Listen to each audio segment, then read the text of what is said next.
મિથુન Rangabhai Chaudhari, head constable zone 3 Surat police.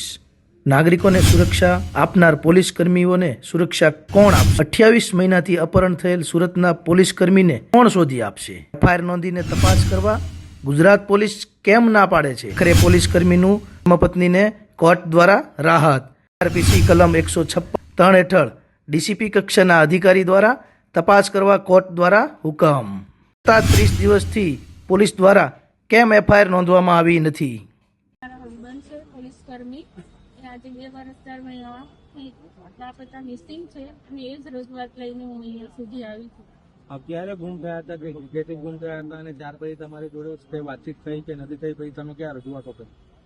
Sir એ 2022 માં 13 તારીખ અહીંયાથી દિલ્હી પોલીસ આવીને એને લઈ ગઈ હતી અને 18 તારીખ સુધી થોડી ઘણી વાત થઈ હતી મારી જોડે એમના, અને ત્યાર પછી આજ સુધી એમનો ફોન બી સ્વિચ ઓફ આવે છે અને એના પછી કોઈ કોન્ટેક્ટની વાત જ નથી થઈ।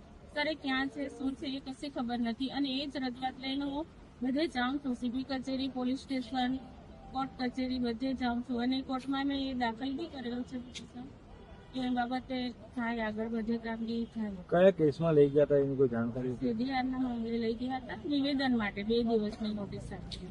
અત્યારે પરિવારમાં તમે કેટલા લોકો છો, કઈ રીતે ગુજરાન ચાલે, શું તકલીફો થઈ રહી?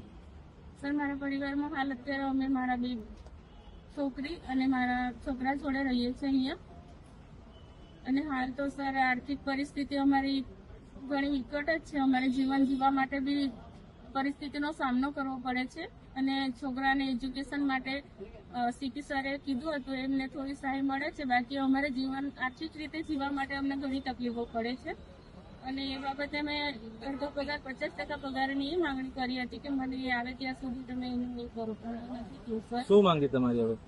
મારે તો સીબીઆઈને અને આગળ એમની ત્યાં સુધી મિટિંગ સુધી પહોંચે ને એ જ માંગણી છે કે મને એના સુધી પહોંચાડે અને મને એ મારા હસબન્ડ જ્યાં છે ત્યાંથી મળી આવે।